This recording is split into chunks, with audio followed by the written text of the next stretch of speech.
देखिए, आज आप लोग का जो पेपर स्टार्ट हो रहा है वो है इंडियन कॉन्ट्रैक्ट एक्ट, भारतीय संविदा अधिनियम। देखिए, जो इंडियन कॉन्ट्रैक्ट एक्ट है, भारतीय संविदा अधिनियम, ये हम लोग का कॉमर्शियल लॉ है, वाणिज्यिक विधि है। और ये वाणिज्यिक विधि जो बनी थी 1872 में बनी थी। अब 1872 में जो ब्रिटिशर्स थे वो चाहते थे कि जो भारत में व्यापार का सिस्टम है वो संहिताबद्ध हो जाए। जो भारत में व्यापार होता है ये एक कोडिफिकेशन हो जाए, इसका कोड बना दिया जाए, इसका संहिता बना दिया जाए, ताकि उसी रूल्स रेगुलेशन के द्वारा भारतीय लोग अपना व्यापार करें।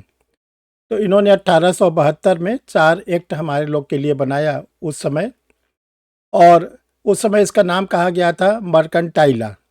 मर्केंटाइल लॉ का मतलब होता है सामुद्रिक विधि, समुद्र के माध्यम से होने वाली विधि। तो जो भारत से इंग्लैंड का व्यापार होता था वो समुद्र के माध्यम से होता था।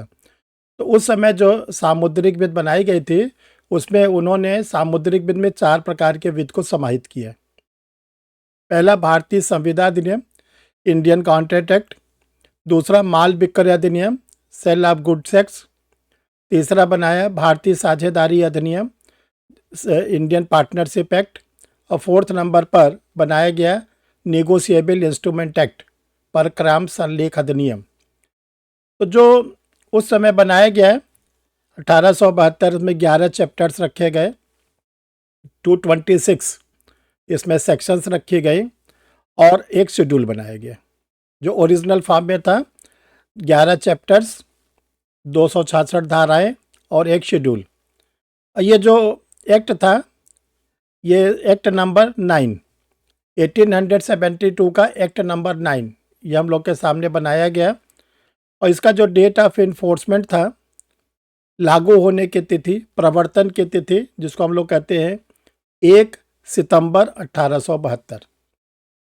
इस दिन ये ब्रिटिश इंडिया में लागू कर दिया गया, पूरे ब्रिटिश इंडिया में इसको लागू कर दिया गया। और इसी एक्ट को फिर बाद में हम लोग कहने लगे कॉमर्शियल लॉ। इस एक्ट को हम लोग बाद में कहने लगे कॉमर्शियल लॉ। लेकिन देखिए, इसमें समय समय पे क्या हुआ कि जो सेल्स ऑफ गुड एक्ट का प्रोविज़न था इसको 1930 में अलग कर दिया गया।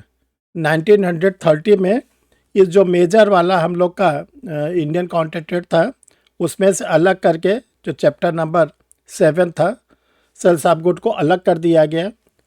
और जो ओरिजिनल सेक्शन से अलग किया गया 76 से 123, यानी जो मर्केंटाइल लॉ या कॉमर्शियल लॉ था उसमें से 76 से 123 धाराएं थी उसको अलग कर दिया गया, 48 धाराओं को।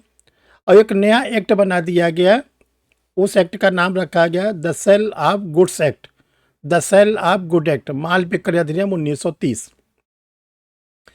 जो माल विक्रय अधिनियम 1930 बनाया गया पुरानी 48 धाराओं को बढ़ाकर 66 धारा 66 सेक्शन उसमें रखी गई। इसके बाद 1932 आता है। तो 1932 में भी क्या किया गया कि जो इंडियन कॉन्ट्रैक्ट एक्ट हम लोग का था इसमें से चैप्टर नंबर 11 अध्याय नंबर 11 निकाला गया। और अध्याय नंबर 11 जो निकाला गया 239 से 226, 239 से 266, 28 सेक्शन को निकाला गया। और एक नया एक्ट बना दिया गया इंडियन पार्टनरशिप एक्ट, भारतीय साझेदारी अधिनियम 1932। और इसमें जो भारतीय साझेदारी अधिनियम बनाया गया इसमें 74 सेक्शंस रखा गया और 8 चैप्टर रखा गया, एक शेड्यूल रखा गया। जो वर्तमान में भारतीय साझे अधिनियम 1930 है इसमें 74 धाराएं, 8 चैप्टर्स और एक जो है इसमें शेड्यूल्स रखा गया। और जो बाकी बचा वो सब रख दिया गया भारतीय संविदा अधिनियम में, जो वर्तमान में हम लोग पढ़ रहे हैं। तो अब देखिए, हम लोग के पास जो भारतीय संविदा अधिनियम है इसमें 2 चीज़ें हैं। जो हम लोग इंडियन कॉन्ट्रैक्ट एक्ट पढ़ते हैं इसमें 2 चीज़ें हैं। एक है सेक्शन 1 से लेके 75, फर्स्ट से लेके 75, इसको हम लोग कहते हैं general principle of Indian contract act, भारतीय संविदा अधिनियम के सामान्य सिद्धांत। इसमें यह बताया गया है कि संविदा करते समय किन किन सिद्धांतों का हम लोग पालन करेंगे, किन किन बातों को हम लोग पालन करेंगे, प्रिंसिपल को पालन करेंगे। और अगर उन प्रिंसिपल को, सिद्धांतों को हम पालन नहीं करेंगे तो हमारी जो संविदा होगी वो वैध नहीं होगी, लीगल नहीं होगी। वो क्या हो जाएगी, या तो वाइड का फॉर्म ले लेगी, या वाइडेबल का फॉर्म ले लेगी, या इलीगल का फॉर्म ले लेगी। तो हम लोग को सिखाया गया कि देखो अब जो संविदा करोगे आप लोग 1 सितंबर 1872 के बाद, वो जनरल प्रिंसिपल को ध्यान में रखकर। अब इसका जो सेकंड पार्ट है, सेकंड पार्ट जो इसका स्टार्ट होता है 124 से। इसमें हम लोग को टाइप्स ऑफ कॉन्ट्रैक्ट बताया गया है, संविदा के प्रकार। जैसे संविदा क्या हो, इंडिमिनिटी की संविदा होती है जिसको हम लोग कहते हैं क्षतिपूर्ति की संविदा। दूसरा होती है गारंटी की संविदा जिसको हम लोग कहते हैं प्रत्याभूत की संविदा। फिर होती है बेलीमेंट जिसको हम लोग कहते हैं उपनिधान की संविदा। फिर होती है एजेंसी, अभिकरण की संविदा। तो जो सेकंड पार्ट है उसमें हम लोग पढ़ते हैं टाइप्स ऑफ कॉन्ट्रैक्ट, जिसमें इंडिमिनिटी आती है, क्षतिपूर्ति आती है, गारंटी आती है, प्रत्याभूत आती है, बेलीमेंट आता है, उपनिधान आता है, जिसमें एजेंसी आती, अभिकरण आता है। ये क्या है, टाइप्स ऑफ कॉन्ट्रैक्ट। तो देखो पहले हम लोग पढ़ेंगे कि जो जनरल प्रिंसिपल है वो क्या कहता है। फिर सेकंड पार्ट में हम लोग जो जो बचा होगा उसको हम लोग टाइप्स को पढ़ते हैं। तो सबसे पहले क्वेश्चन ये अराइज होता है कि संविदा बनती कैसे है। जो सबसे इम्पोर्टेंट क्वेश्चन है वो ये है कि संविदा बनती कैसे है। तो उसी को हम लोग पढ़ेंगे, formation of the contract. Formation of the contract ये मोस्ट इम्पॉर्टेंट होता है, संविदा का निर्माण। ये जिसको बताया गया है वो भी रिवाइज कर ले, बाकी नए लोग इसको सीख ले तो बड़े आसानी से समझ में आ जाएगा कि संविदा का निर्माण कैसे बनता है, संविदा कैसे बनती है, फॉर्मेशन ऑफ कॉन्ट्रैक्ट। तो देखिए जो संविदा है भी हमने आप लोग को बताया कि ये क्या है, कॉमर्शियल लॉ है, वाणिज्यिक विधि है। तो पहला तो ये ध्यान रखिए कि इस लॉ का उद्देश्य क्या है, ऑब्जेक्ट क्या है, व्यापार करना और धन कमाना। इस एक्ट का दो ऑब्जेक्ट है, पहला है बिजनेस करना और दूसरा ये है कि पैसा कमाना। देखो यहाँ पर कोई सेवा भाव पूर्ण है, जैसे हिंदू लॉ, मोहम्मदन लॉ में हम लोग पढ़ते थे। यहाँ पर कोई दान वगैरह का सिस्टम नहीं है। यहाँ पर कोई जो है, ध्यान रखिएगा, किसी भी प्रकार का सेवा भाव नहीं है। ये पूरा कॉमर्शियल लॉ है, वाणिज्यिक विधि है। इसमें केवल व्यापारी अपना बिजनेस करता है, पैसे कमाता है। तो देखो संविदा के निर्माण के लिए दो लोगों की ज़रूरत पड़ती है कम से कम। एक होता है ऑफरर, प्रस्तावक, और दूसरा होता है एक्सेप्टर। देखिए भारतीय संविदा अधिनियम में हम लोग को दो शब्द मिलता है, एक मिलता है प्रस्तावक जिसको हम लोग ऑफरर कहते हैं, और दूसरा हम लोग को मिलता है जो हम लोग क्या नाम है, प्रस्ताव बोलते हैं। प्रस्ताव को इंग्लिश में क्या कहते हैं, ऑफर, ऑफर। और लेकिन जब हम लोग भारतीय संविदा अधिनियम पढ़ते हैं तो वहाँ पे मिलता है प्रस्तावना, वहाँ पे मिलता है प्रपोजल। तो देखो प्रपोजल और ऑफर में छोटा सा अंतर है, प्रपोजल और ऑफर में छोटा सा अंतर है। जो ब्रिटेन का कॉन्ट्रैक्ट एक्ट है, जो ब्रिटेन का संविदा अधिनियम है, वहाँ पे शब्द यूज़ किया गया ऑफर, वहाँ पे शब्द यूज़ किया गया ऑफर, जिसको हम लोग हिंदी में कहते हैं प्रस्ताव। जो हम लोग का इंडियन कॉन्ट्रैक्ट एक्ट है उसमें क्या यूज़ किया गया है, उसमें यूज़ किया गया है प्रपोजल, प्रस्तावना। दोनों में बस यही अंतर है, बाकी कोई अंतर नहीं।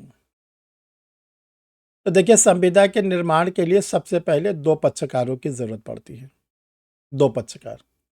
और ये जो दो पक्षकार होंगे वो नेचुरल पर्सन भी हो सकते हैं, दोनों के दोनों, दोनों के दोनों आर्टिफिशियल पर्सन भी हो सकते हैं, एक नेचुरल एक आर्टिफिशियल भी हो सकता है।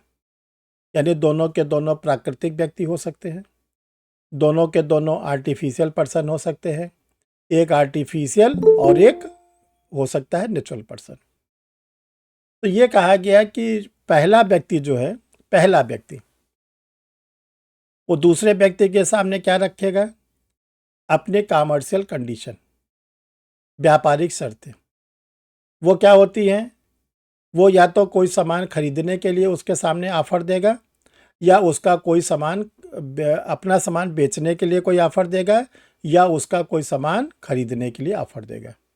एक एक व्यक्ति, तो जो व्यक्ति ऑफर देता है उसको हम लोग कहते हैं ऑफरर। हिंदी में कहते हैं प्रस्तावक, उसको हम लोग बोलते हैं प्रस्तावक। तो पहला व्यक्ति दूसरे व्यक्ति के सामने क्या करेगा, अपनी व्यापारिक शर्तों को रखेगा। तो व्यापारिक शर्तों में दो चीजें आएंगी, या तो अपना कोई सामान माल बेचने के लिए उसके सामने रखेगा गुड्स, या उसका कोई सामान खरीदने के लिए प्रस्ताव देगा। अब आती है दूसरे पक्षकार की मर्जी। ये ध्यान रखिएगा, पहला व्यक्ति तो अपना ऑफर दे देता है दूसरे के सामने, लेकिन दूसरे के पास तीन ऑप्शन रहता है।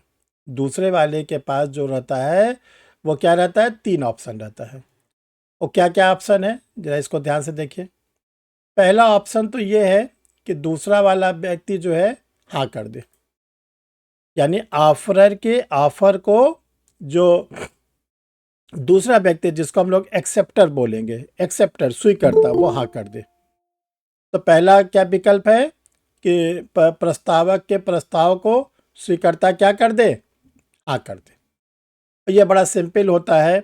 अगर यस कर देता है, जैसे हमने आप लोग को डायग्राम बना के लगा दिया है यस, तो यस में क्या होगा, ऑफर प्लस एक्सेप्टेंस।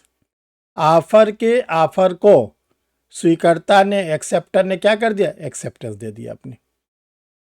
तो जब प्रस्तावक के प्रस्ताव को स्वीकर्ता के द्वारा स्वीकार कर लिया जाता है तो क्या बनता है, प्रॉमिस। तो क्या बनता है, प्रॉमिस। प्रॉमिस को ध्यान रखिएगा, हिंदी में हम लोग दो शब्दों से जानते हैं। प्रॉमिस को हिंदी में हम लोग दो शब्दों से जानते हैं। एक को कहा जाता है प्रतिज्ञा या वचन। इसको दो नामों से जानते हैं, प्रतिज्ञा या वचन।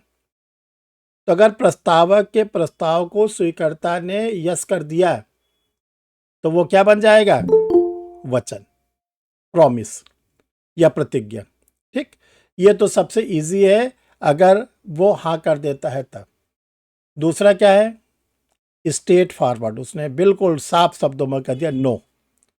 तो अगर नो कह देगा तब क्या होगा, अगर नो कह देता है तो उसको बोलेंगे प्रस्तावक का प्रस्ताव गिर गया, प्रस्तावक का प्रस्ताव व्यपगत हो गया। इंग्लिश में बोलते हैं lapse of the proposal. Lapse कर गया, व्यपगत कर गया, गिर गया, यानी अब आगे आगे दोनों की कोई वार्तालाप अब नहीं होगी, कोई आपस में बातचीत अब नहीं होगी, क्योंकि दोनों का बीच में जो था वो बना हो गया। जैसे ए ने कहा कि मैं अपना मकान 10 लाख रुपए में आपको बेचना चाहता हूं। ठीक, बी कहता है मुझे मंजूर है, मैं खरीदने के लिए इच्छुक हूं। तो वो क्या हो जाएगा, पहला वाला यस, यानी ए के प्रस्ताव को बी ने अपनी स्वीकृति दे दी है, तो बन जाएगा प्रॉमिस। दूसरा क्या है, ए ने बी के सामने ये प्रस्ताव रखा कि मैं अपना मकान 5 लाख रुपए में आपको बेचना चाहता हूँ। बी कहता है मुझे मकान की कोई भी ज़रूरत नहीं है, मैं मकान खरीदने का बिल्कुल भी इच्छुक नहीं हूँ, मेरे पास ऑलरेडी मकान है। तो ऐसी स्थिति में क्या होगा, नो। बी की ओर से कैसा आंसर दिया गया, नो। जब नो का आंसर आ जाता है दूसरे पक्षकार की ओर से, दूसरे पार्टीज की ओर से, तब उसको हम लोग कहते हैं लैप्स ऑफ द प्रपोजल। इसको हम लोग क्या बोलते हैं, लैप्स ऑफ द प्रपोजल। प्रस्ताव गिर गया, प्रस्ताव व्यपगत हो गया। तीसरा आता है कि जो ऑफरर ने ऑफर रखा उसको एक्सेप्टर ने न तो यस कहा न तो नो कहा, न तो यस कहा न तो नो कहा, बल्कि अपनी ओर से कोई कंडीशन इम्पोज कर दी, अपनी ओर से कोई शर्त लगा दी। जैसे ए ने कहा कि मैं अपना मकान 5 लाख रुपए में आपको बेचना चाहता हूं, बी ने कहा कि मैं इसका 4 लाख रुपए दूंगा, बी ने कहा कि मैं 4 लाख रुपए दूंगा। तो ये प्रॉमिस हो गया, वचन बन गया। क्यों सुमित, वचन हुआ, प्रॉमिस हुआ। इसमें सर एक बार आवाज कर दी, रिपीट कर दूं सर। ए ने कहा कि मैं अपना मकान 5 लाख रुपए में बेचना चाहता हूँ बी को। बी ने कहा मैं 4 लाख रुपए से ज़्यादा नहीं दूंगा। नहीं सर, वो चाहिए नहीं। तो क्या बनेगा ये सर जो एक तरीके से एक्सचेंज है, काउंटर ऑफर है, मतलब आप अगर स्वीकार करें तो है, वरना नहीं। कंफर्म नहीं है, अभी एक्सेप्ट होगा नहीं होगा। अच्छा, दीपमाला को मालूम होगा, बताइए दीपमाला जी। सर प्रॉमिस तो नहीं हुआ, अगर एक्सेप्टेंस एक्सेप्ट कर लेता तो प्रॉमिस होता। क्या होगा ये? सर उसके प्रपोजल को स्वीकार नहीं करूंगा। इसी को दिन भर आप लोग करते हैं बाजार में ना, मार्केट में जाते हैं, वुलन कपड़ा खरीदने जाते हैं, तो उसने कहा तो 600। ये प्रपोजल प्रपोजल हो सकता है, ये प्रपोजल ही होगा ये। देखो, जब कभी ऑफरर के ऑफर पर एक्सेप्टेंस की ओर से भी ऑफर चले, ऑफर के बदले ऑफर, तब उसको हम लोग बोलते हैं काउंटर ऑफर या काउंटर प्रपोजल। जब इससे इसको बोलते हैं प्रति प्रस्ताव। प्रति प्रस्ताव, और प्रति प्रस्ताव से संविदा का निर्माण नहीं होता। काउंटर ऑफर से, काउंटर प्रपोजल से कोई भी फॉर्मेशन ऑफ द कॉन्ट्रैक्ट नहीं होता, क्योंकि किसी ने एक्सेप्टेंस किया ही नहीं। तो देखो 3 बातें हैं। पहला है या तो यस कर दे, दूसरा है या तो नो कर दे, और तीसरा है कि वो क्या करे, अपनी ओर से फिर से एक कंडीशन इम्पोज कर दे। तो अगर यस कर दिया किसने, सामने वाले ने, तो उसको बोलेंगे offer plus acceptance is equal to promise. उसने नो कर दिया, लैप्स ऑफ द प्रपोजल। उसने कहा न्यू, कोई ऑफर दे दिया, नया प्रस्ताव रख दिया, तो उसको बोलेंगे काउंटर प्रपोजल। इतनी बात सबको समझ में आई? कोई दिक्कत? तो अब चलो अब आगे बढ़ते हैं, जिसको पूछना हो पूछ लो भाई। चलिए अब आगे आगे देखिए, ध्यान से सुनिए आप लोग। अब अगर जो क्या नाम है, ये प्रॉमिस हो गया, ये ध्यान रखिएगा, अगर प्रॉमिस हो गया है यानी कि क्या बन गया है, वचन, तो ये दोनों पक्षकारों के नाम बदल जाएंगे। जैसे प्रॉमिस होगा, दोनों पक्षकारों के नाम क्या हो जाएंगे, बदल दिए जाएंगे। क्या नाम बदले जाएंगे? अब देखिए, जो ऑफरर था, ऑफरर प्रस्तावक, उसका नाम क्या हो जाएगा, प्रॉमिसर। जो ऑफरर है उसका नाम बदल जाएगा, ऑफरर का नाम हो जाएगा वचनदाता। ऑफरर का नाम हो जाएगा वचनदाता या प्रतिज्ञाकर्ता। जो ऑफरर था उसका प्रस्तावक का नाम तुरंत बदला जाएगा। अब प्रस्तावक का नाम हो जाएगा, इंग्लिश में एक शब्द है प्रॉमिसर। तो हिंदी में इसके 2 नाम, एक है प्रस्तावक, और दूसरा इसको हम लोग, अरे जो प्रस्तावक उसका हिंदी में 2 नाम क्या है, वचनदाता या प्रतिज्ञाकर्ता। इसी प्रकार जो स्वीकर्ता है, स्वीकर्ता के भी 3 नाम, स्वीकर्ता के 2 नाम, सॉरी, स्वीकर्ता के भी 2 नाम। इंग्लिश में एक नाम, इंग्लिश में इसको बोलेंगे प्रॉमिसी। प्रॉमिसी, हिंदी में इसके 2 नाम, एक इसका नाम हो जाएगा वचन ग्राही या प्रतिज्ञाग्राही। ठीक, अब इनके नाम तुरंत बदल जाएंगे। अब ये कहा गया कि ये लोग बन गए प्रॉमिसर प्रॉमिसी। अब इन लोग को फिर एक काम करना है, वो काम क्या है, कंसीडरेशन। जो प्रॉमिसर है वो प्रॉमिसी को कंसीडरेशन दे, और जो प्रॉमिसी उसके बदले में वो भी प्रॉमिसर को कंसीडरेशन दे। कंसीडरेशन का मतलब क्या होता है, प्रतिफल। प्रतिफल, ठीक है। देखो, एक होता है फल, बार बार आप लोग को समझाते हैं, एक होता है फल जो हम खुद खरीद के लाते हैं खाते हैं, और दूसरा है जो कोई आपको गिफ्ट के रूप में देता है। तो कौन सा ज़्यादा अच्छा होता है, जो आप खरीद के लाते हो कि जो गिफ्ट कोई देता है? जो खुद भाग। अरे इतने अच्छे तो ना बनो सुबह सुबह। गिफ्ट वाला। कौन बोला, पंडित जी? ब्राह्मण आदमी गिफ्ट में तो लिया। देखो, जैसे हम लोग जो खरीदते हैं उसको बोलते हैं फल, दूसरे से जो मिलता है उसको बोलते, गुड मॉर्निंग, प्रियंका समय से जुड़िए, आप बहुत लेट जुड़ती है। नीलू से हमने इस्तीफा दे दिया है, नीलू को नहीं बोलेंगे, ठीक है। तो देखो, जो दूसरे से मिलता है उसको हम लोग प्रतिफल बोलते हैं, कंसिडरेशन। तो यहाँ पे जो वचनदाता है वो वचन ग्रहीता को कुछ देगा, और जो वचनग्राही है वो भी वचनदाता को कुछ देगा, कुछ के बदले कुछ। तो देखो, जो कॉमर्शियल लॉ है यहाँ पे कुछ के बदले कुछ का मतलब क्या होता है, कैश और काइंड्स, दो ही चीज चलता है। प्रतिफल जो है दो रूप में होगा, या तो कैश के फॉर्म में होगा या तो काइंड्स के फॉर्म में होगा, या तो कैश के नगद होगा या वस्तु होगी।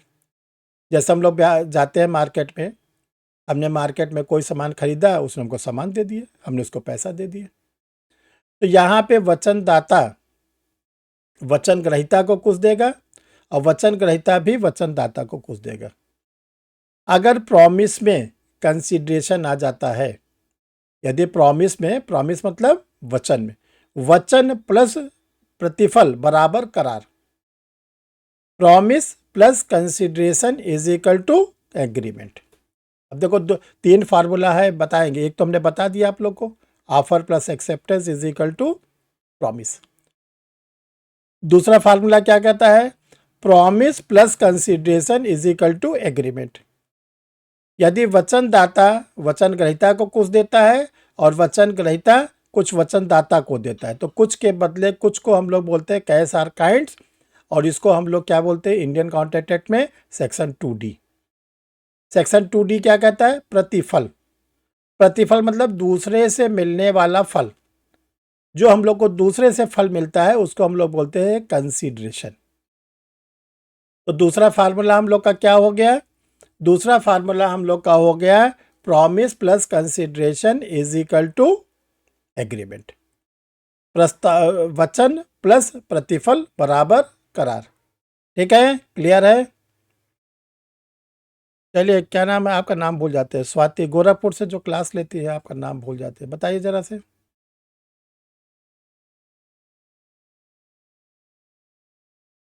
क्या नाम, स्वाति आपका नाम है? सर श्वेता। श्वेता, चलिए चलिए, गोरखपुर वाले श्वेता, समझ में आया। सर बलिया से। बलिया से, अच्छा, चोट पड़ गई जिला की। जी सर। हाँ, क्षेत्रवाद से तो बाहर निकल ही नहीं सकते। अरे अगर गोरखपुर में रह जाएंगे, क्या जगह बाबा के जिले में है, बाबा तो पूरे देखो प्रदेश में शासन कर रहे हैं। चलिए, समझ में आया कि नहीं, गोरखपुर से हो या बलिया से हो, समझ में आया?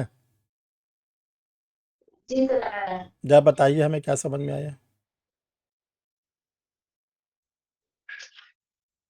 सर अभी जो बताया आपने प्रॉमिस और कंसीडरेशन जो है वो इसके प्रॉमिसर जो मतलब प्रतिफल देता है वो क्वेश्चन करता है, हाँ, और फिर वो दोनों प्रॉमिस और कंसीडरेशन मिलके एग्रीमेंट बनता है। एग्रीमेंट। प्रस्तावक जो है वो बन गया प्रॉमिसर, और जो स्वीकर्ता था बन गया प्रॉमिसी। ठीक है। अब जो वचनदाता है, प्रॉमिसर है, वचन ग्रहीता को कुछ देगा, और उसके बदले में जो वचन क्या नाम है ग्रहीता है वो वचनदाता को कुछ देगा। तो कुछ के बदले कुछ को कैसे याद करोगे आप, कुछ के बदले को कुछ को आप याद करेंगे कैश आर काइंड्स। ये कुछ के बदले कुछ क्या होगा, नगद या माल, वस्तु। इसको हम लोग विधिक भाषा में क्या बोलेंगे, विधिक भाषा में बोलेंगे प्रतिफल, इंग्लिश में बोलेंगे कंसीडरेशन। कहाँ पर दिया है, सेक्शन 2D में। जब लोग इंडियन कॉन्ट्रैक्ट एक्ट पढ़ते हैं उसके सेक्शन 2D में दिया गया है। ठीक, चलिए, अब अगर हमारा एग्रीमेंट बन गया, तो देखो जो एग्रीमेंट होता है ये कॉन्ट्रैक्ट नहीं है, क्योंकि एग्रीमेंट कई तरह का होता है। जो एग्रीमेंट होता है वो कई तरह का होता है। जैसे होता है वाइड एग्रीमेंट, हमने एग्रीमेंट तो किया लेकिन वो क्या हो गया, शून्य है, शून्य है, उसको हम लोग बोलते हैं वाइड एग्रीमेंट। हमने एग्रीमेंट तो किया लेकिन वो वाइडेबल के फॉर्म में है, उसको हम लोग क्या बोलते हैं, शून्यकर्णी करार, मत कभी बोलिए शून्यकर्णी संविदा। तीसरा, हमने एग्रीमेंट तो किया लेकिन वो क्या है, सामाजिक है, सोशल है, उससे भी कोई संविदा का निर्माण नहीं होता है। हमने एग्रीमेंट तो किया लेकिन वो इनलीगल है, उसको बोलते हैं अवैध करार, धारा 23, उससे भी संविदा का निर्माण नहीं होता है। फिर क्वेश्चन होता है किस एग्रीमेंट से संविदा का निर्माण होगा। ऐसा एग्रीमेंट जो फोर्सबिल बाय लॉ है, ऐसा एग्रीमेंट जो कानून के द्वारा लागू कराया जा सकता है, ऐसा करार जो विधि द्वारा प्रवर्तनीय है। तो विधि द्वारा प्रवर्तनीय करार को हम लोग क्या बोलते हैं, कॉन्ट्रैक्ट। इसको हम लोग क्या बोलते हैं, संविदा। देखो जो करार होता है, इसको पहले वाणिज्यिक विधि में कहा जाता था ठहराव, ठहराव, रुकिए। जैसे हमने आप लोग को बताया है कि जब हम लोग हाईवे वगैरह पे जाते हैं तो चाहे बस हो, कार हो, सबको रोक लिया जाता है टोल प्लाजा पर, रुकिए लिखा रहता है, रुकिए, ठहराओ, ठहरिए। किस बात के लिए ठहरिए, किस बात के लिए रुकिए, आपकी गाड़ी का टोल टैक्स लिया जाएगा, आपकी गाड़ी चेक की जाएगी। तो हम लोग गाड़ी को चेक कराते हैं, जो टोल वगैरह के पैसे होते हैं उसको पेड कर देते हैं, गाड़ी हम लोग की टोल प्लाजा से आगे बढ़ जाती है। ऐसे संविदा अधिनियम में कहा गया है कि आप देखो, यहाँ पे संविदा अधिनियम कानून से क्या मतलब है, पक्षकारों से मतलब है। हम लोग डेली अपने जीवन में कम से कम 8-10 तो एग्रीमेंट करते ही हैं दिन भर में, नोट करिएगा, दैनिक जीवन में। आप मार्केट से एक ब्रेड भी लेते हैं, ये भी एग्रीमेंट है। मार्केट से जो खरीदते हैं वो भी एग्रीमेंट है। ऑनलाइन कुछ मंगाते हैं वो भी एग्रीमेंट है। ऑनलाइन किसी को पेमेंट करते हैं वो भी एग्रीमेंट है। आपको कोई पैसा देता है वो भी एग्रीमेंट है। दिन भर हम लोग एग्रीमेंट करते हैं, ध्यान रखिएगा। अच्छा, आज सुबह से आप चेक करना शुरू करिए, अभी से लेके वो आप मान लीजिए जा रहे ई रिक्शा में बैठ गई, वो भी एग्रीमेंट है। आप बस में बैठ गए, वो भी एग्रीमेंट, ट्रेन में बैठ गए, वो भी एग्रीमेंट है। आप किसी दुकान पे कुछ खाते पीते हैं, वो भी एग्रीमेंट है। सब कुछ एग्रीमेंट है। दिन भर हम लोग कम से कम दैनिक जीवन में, जो ज़्यादा मार्केट में रहता है, कम से कम 20-25 प्रकार के एग्रीमेंट करते हैं। अब क्वेश्चन होता है कौन कौन से एग्रीमेंट है जो कानून के द्वारा लागू कराए जा सकते हैं। जो एग्रीमेंट कानून के द्वारा लागू कराए जा सकते हैं उसी को हम बोलेंगे संविदा।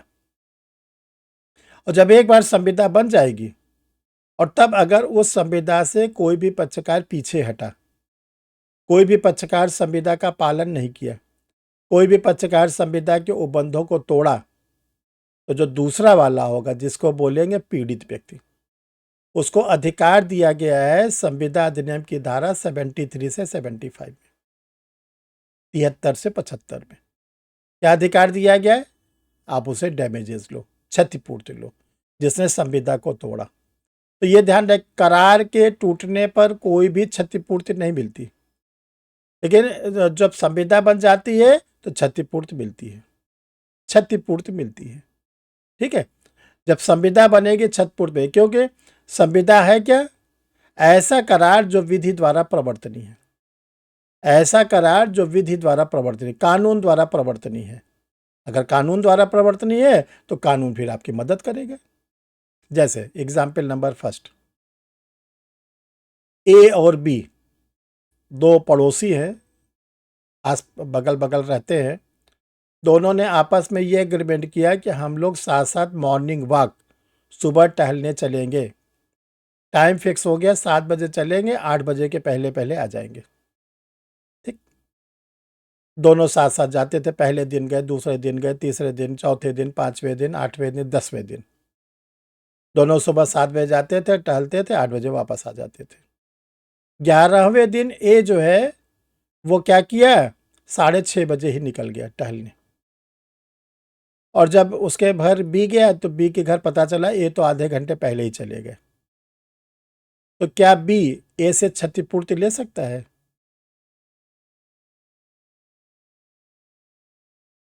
श्वेता बताइए, सुमित बताइए, त्रिपुरारी जी। सर नहीं नहीं ले सर। सकते। नहीं भैया सर, क्यों? ये एग्रीमेंट करार था, है?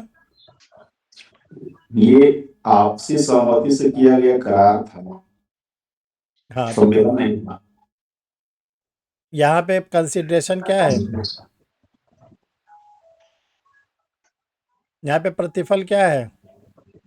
कुछ नहीं, कुछ नहीं। ए बी को क्या दे रहा है, बी ए को क्या दे रहा है, कुछ नहीं। तो इसका नाम दिया गया सामाजिक करार, सोशल एग्रीमेंट। सोशल एग्रीमेंट, तो जो सोशल एग्रीमेंट होते हैं, सामाजिक करार होते हैं, ये समाज में हम लोगों को रहने के लिए, समाज में हम लोग उठते बैठते हैं। तो ये कहा गया दिन भर में आप समाज में तो बहुत करार करते हैं, इसका कोई वैल्यू नहीं है। ठीक है, चलिए श्वेता आप बताइए। घबराइए नहीं, खूब सीखिए, सीख जाएंगे तो आप भी अच्छे हो जाएंगे। ठीक है, 2027 से, हाँ 27 से आप भी जुडिशरी क्लासेस लेने के लिए हो जाएंगे। चलिए, सपोज करिए आपके पड़ोसी बगल में रहते हैं और आपके घर में कोई शादी ब्याह कोई भी फंक्शन हुआ, आपने उनको सपरिवार बुलाया कि विद फैमिली आइए और हमारे के यहाँ जो है आज आपका डिनर या लंच रहेगा, आप हमारे के यहाँ आए, सब लोग आए। ठीक है, 1 महीने के बाद पड़ोसी के यहाँ कोई फंक्शन पड़ा, उसने आपको नहीं बुलाया, तो आप क्षतिपूर्ति का बात ला सकती है? नहीं सर। क्यों, आपने तो बुलाया था, वो नहीं बुलाया। हाँ सर, तो ये कोई कॉन्ट्रैक्ट नहीं है, हाँ, ये तो एक सामाजिक वो है।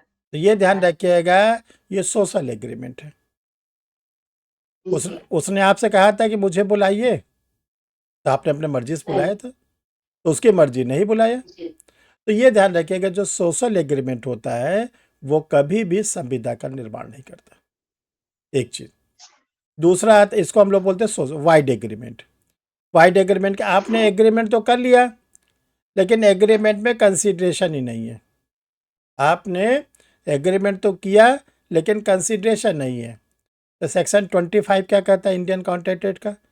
Without agreement, without consideration agreement is wide. प्रतिफल के बिना किया गया करार शून्य होता है। इसको लैटिन भाषा में कहते हैं नडम पैक्टम, शून्य होता है। फिर आपने किसी अवयस के साथ करार कर लिया, माइनर के साथ करार कर लिया, तो अगर हम लोग माइनर के साथ कोई एग्रीमेंट करते हैं तो मोहरी बीबी वर्सेस धर्मोदास घोष के केस में कहा गया ये भी होगा वाइड। हमने किसी पागल के साथ एग्रीमेंट कर लिया, जड़मूर के साथ एग्रीमेंट कर लिया, तो वो भी क्या होगा, शून्य होगा। इसको हम लोग बोलते हैं वाइड एग्रीमेंट। तीसरा आता है, उसको ध्यान रखें, वाइडेबल एग्रीमेंट मत बोलिएगा, वाइडेबल कॉन्ट्रैक्ट बोला जाता है। तीसरा, हमने सामने वाले की जो कंसेंट लिया है, जो सहमत लिया है, वो 5 तरीके से लिया है। सामने वाले की हमने जो कंसेंट लिया है वो 5 तरीके से लिया है। पहला है उत्पीड़न या बल प्रयोग, जिसको कोरेशन कहते हैं। दूसरा होता है अनड्यू इन्फ्लुएंस, जिसको हम लोग कहते हैं अनुचित प्रभाव। तीसरा कपट या धोखा, फ्रॉड। नंबर 4 है मिथ्या व्यपदेशन, मिस रिप्रेजेंटेशन। और 5वां है भूल या गलती, मिस्टेक।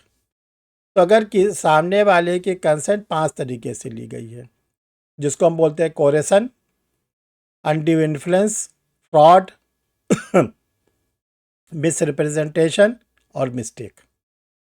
उत्पीड़न, जिसको पहला बोलते हैं, दूसरे को हम लोग बोलते हैं अनुचित असर, तीसरे को कपट, चौथे को मिथ्या व्यपदेशन और 5वें को भूल। तो ऐसी स्थिति में जो आपस में एग्रीमेंट होगा, उस एग्रीमेंट को हम बोलेंगे वाइडेबल कॉन्ट्रैक्ट। कॉन्ट्रैक्ट इसलिए बोलते हैं कि जो वाइडेबल कॉन्ट्रैक्ट होता है वो ज़्यादा देर ठहरता नहीं, रुकता नहीं। जैसे ही सामने वाले को पता चलेगा कि आपने उसकी कंसेंट 5 तरीके से लिया है, तो उसके पास 2 ऑप्शन। पहला ऑप्शन है कि संविदा को तोड़ दे, संविदा को तोड़ दे, तो जो वाइडेबल कॉन्ट्रैक्ट था वो चला जाएगा वाइड में, शून्य हो जाएगा। दूसरा, उसको ये लगता है कि चलो कोई बात नहीं, इन्होंने हमारे साथ धोखा किया था, हम आगे जारी रखेंगे, तो जो वाइडेबल कॉन्ट्रैक्ट है वो किस में कन्वर्ट हो जाएगा, लीगल में, लीगल में। तो तीसरा होता है वाइडेबल कॉन्ट्रैक्ट। और 4th नंबर पे होता है इनलीगल एग्रीमेंट। इनलीगल क्या है? ए ने बी से कहा कि तुम सी की हत्या कर दो, मैं तुम्हें 10,000 रुपया दूंगा। ए ने बी से कहा कि तुम सी की हत्या कर दो, मैं तुम्हें 10,000 रुपये दूंगा। बी ने सी को मार दिया। बी ने सी को मार दिया। तो क्या बी ए से 10,000 रुपये वसूल सकता है? हाँ सर। बी अगर कोर्ट में एक सूट लाए कि इन्होंने मुझसे एग्रीमेंट किया था और इनके अनुसार मैंने जो है सी को मार डाला, मुझे 10 रुपया इनसे दिलवाया जाए, तो मिलेगा? नहीं मिलेगा सर। दीपमाला बताइए, मिलेगा? नहीं मिलेगा सर, क्योंकि वो इलीगल है, इलीगल तरीके से उन्होंने काम किया है। अच्छा, इसमें कोर्ट क्या करेगी? कोर्ट उसको पुलिस सजा देगी, किस बात के लिए? क्योंकि उसने जो एग्रीमेंट किया था वो इलीगल तरीके से किया था, किसी का मर्डर करना है एग्रीमेंट तो गलत किया। ये जो स्टेटमेंट उसने दिया इसको बोलेंगे कन्फेशन, संस्वीकृति। मैंने सी को मार डाला, ये कन्फेशन है? मजिस्ट्रेट के सामने, Yes, sir. जज के सामने, कोर्ट के सामने बोल रहा है, तो ये संस्वीकृति है? यस। तो सबसे पहले तो उसे सजा मिलेगी। दूसरी बात, जो ए ने उसके साथ एग्रीमेंट किया है, ए को भी सजा मिलेगी कॉन्स्पिरेसी के लिए।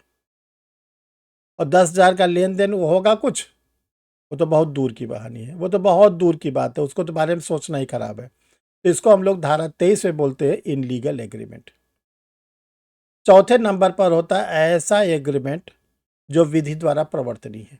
जैसे ए ने कहा बी से कि मैं अपना लखनऊ वाला मकान 5 लाख रुपए में आपको बेचना चाहता हूँ।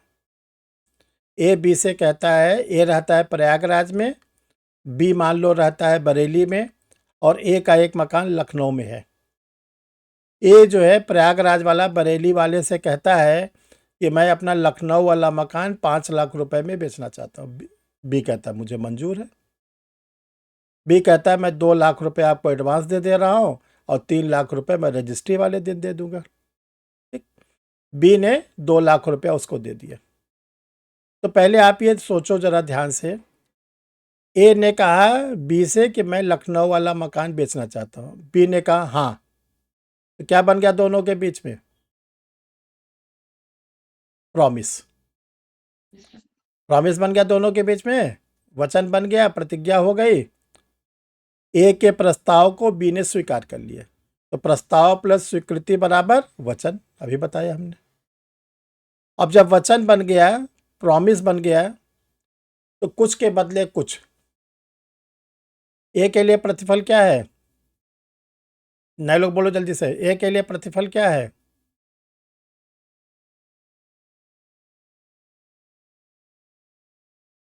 आंसर दीजिए, ए के लिए कंसिडरेशन क्या है? त्रिपुरारी जी बोलो भाई, सुमित, दीपमाला, लखनऊ का बिल्डिंग लेने का ए के लिए प्रतिफल क्या है? लखनऊ का बिल्डिंग लेने का नो नो, वो तो उसका खुद का है, वो तो उसका फल है। अभी हमने बताया प्रतिफल दूसरे से मिलने वाला फल। ए को क्या मिल रहा है बदले में? 5 लाख रुपए। रुपए जी। बी को क्या मिल रहा है? लखनऊ का मकान। तो पीटी में आएगा, पीटी में आएगा ए के लिए प्रतिफल, तो आप लिखोगे ए के लिए प्रतिफल 5 लाख रुपए। फिर एग्जाम पूछा जाएगा बी के लिए प्रतिफल, तो आप टिक लगाओगे लखनऊ वाला मकान। ठीक, तो प्रॉमिस में कंसीडरेशन आ गया, तो promise plus consideration is equal to agreement, right. वचन प्लस प्रतिफल बराबर करार, समझ में आ रहा है? अरे बोलो यस नो, बोलो जल्दी से नए लोग। आ रहा है यस सर। चलो, अच्छा, अब एग्रीमेंट बन गया। ये बताओ, मकान बेचना, मकान खरीदना कानून द्वारा प्रवर्तनीय है कि कानून द्वारा निषिद्ध है? हम लोग जो मकान बेचते हैं, मकान खरीदते हैं, कानून इसको मान्यता देता है कि कानून कहता है नहीं कोई मकान नहीं बेच सकता भारत में? कानून मान्यता देता है। तो ये जो फोर्स बिल बाइला है, जो एग्रीमेंट हम लोग के बीच में हुआ, सब रजिस्ट्रार के ऑफिस में जाके हम अपने एग्रीमेंट को क्या कराते हैं? रजिस्टर्ड कराते हैं। तो जो हमारा एग्रीमेंट रजिस्टर्ड हो गया, वो क्या हो गया? कॉन्ट्रैक्ट हो गया। वो क्या बन गया? हमारा एग्रीमेंट फोर्स बिल बाइला कानून द्वारा प्रवर्तनीय है, तभी तो हम रजिस्टर्ड कराते हैं। क्या जो सब रजिस्ट्रार का ऑफिस होता है, कार्यालय होता है, वो कोई इनलीगल एग्रीमेंट का रजिस्ट्रेशन करेगा? कतई नहीं करेगा। करेगा तो लीगल का करेगा, तो वो क्या बन गया? कॉन्ट्रैक्ट बन गया। ठीक है, तो देखो आप लोग 3 फार्मूला लिख लो। हम बोल रहे हैं पहले 3 फार्मूला लिखिए, और तीनों फार्मूला को ब्रैकेट बना के, बॉक्स बना के, सजा के ठीक से रखो। लिखिए आप लोग। पहला प्रस्ताव, ब्रैकेट में लिखिए ऑफर, प्लस एक्सेप्टेंस, स्वीकृति, बराबर प्रॉमिस। प्रॉमिस, प्रॉमिस को ब्रैकेट में 2 नामों से लिखिए, वचन ऑब्लिक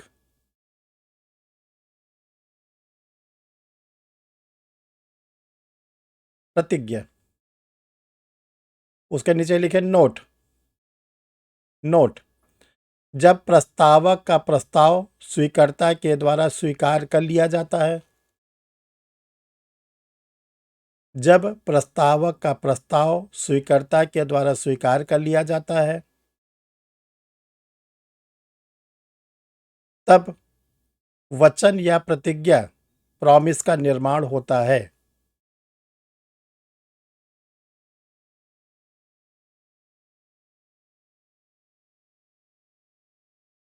वचन बनते ही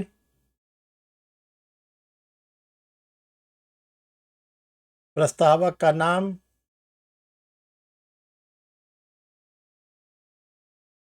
बदलकर अब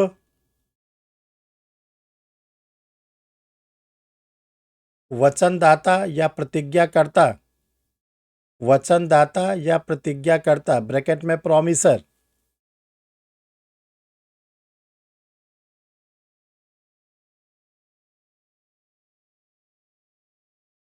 हो जाएगा।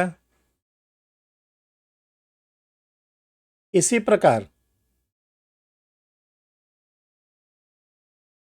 स्वीकर्ता का नाम बदलकर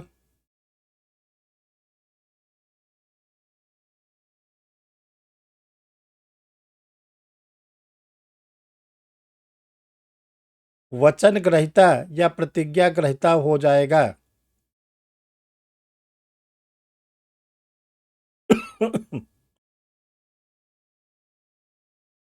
ये तो पहला फार्मूला, उसका डिटेल हो गया। अब नीचे दूसरा फार्मूला लिखिए, प्रॉमिस ब्रैकेट में वचनदाता, प्रॉमिस ब्रैकेट में लिखिए वचन, नहीं एक सेकंड, नहीं प्रॉमिस नहीं, रुकिए, प्रॉमिसर, प्रॉमिसर, प्रॉमिसर ब्रैकेट में लिखिए वचनदाता,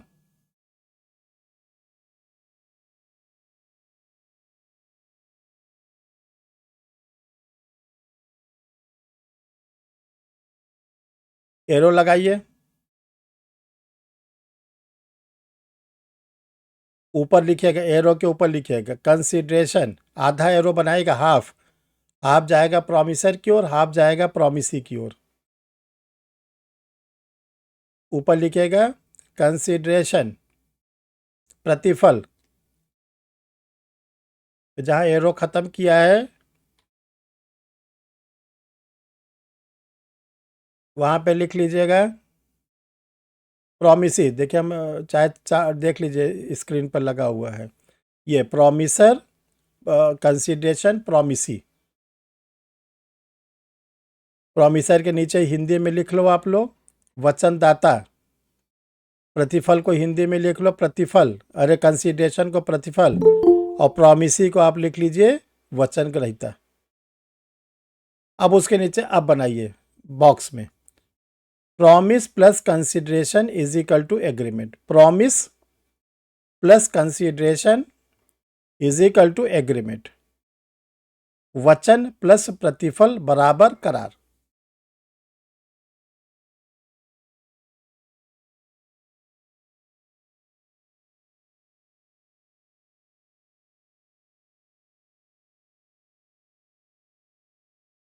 इसके नीचे नोट करके लिखिए, जब वचनदाता वचन ग्रहीता को कुछ देता है और उसके बदले में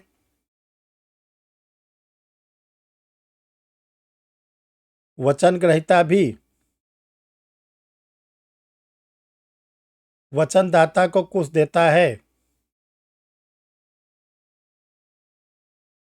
तो कुछ के बदले कुछ को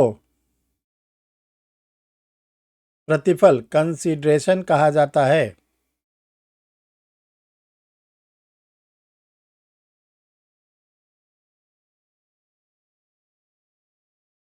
और नीचे लास्ट में तीसरा फॉर्मूला लिख लीजिए, एग्रीमेंट फोर्सबिल बाय लॉ बराबर कॉन्ट्रैक्ट। एग्रीमेंट फोर्सबिल बाय लॉ, करार विधि द्वारा प्रवर्तनीय बराबर संविदा। इसको नोट करके लिखिए। ऐसा करार जो विधि द्वारा प्रवर्तनीय होता है, ऐसा करार जो विधि द्वारा प्रवर्तनीय होता है, फोर्सबिल बाय लॉ होता है, उसे संविदा कॉन्ट्रैक्ट कहा जाता है।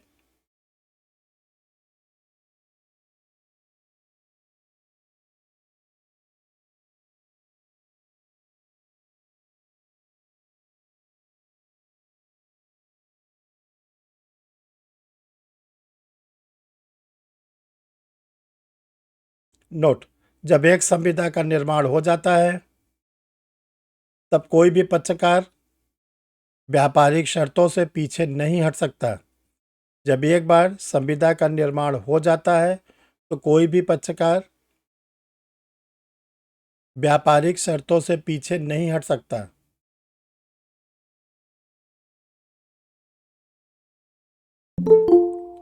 और यदि वह ऐसा करता है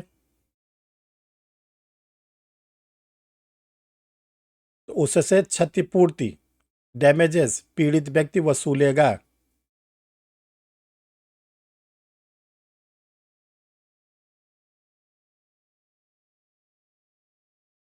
धारा 73 से 75 संविदा अधिनियम के अंतर्गत